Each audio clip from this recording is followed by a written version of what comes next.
Option, तुम्हाला शेजारणीला सोडायचंय.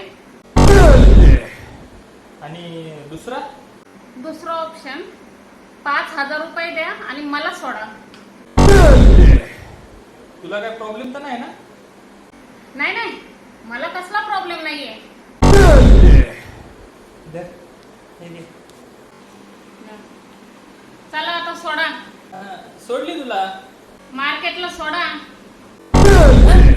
मार्केटला. काय हो, तुम्हाला नक्की काय वाटलं होतं? मला काय नाही वाटलं, मला पण वाटलं मार्केटलाच. शेजारणीला सांगते तू रिक्षा करून जा. चल पुढे, मी आलोच. Mama,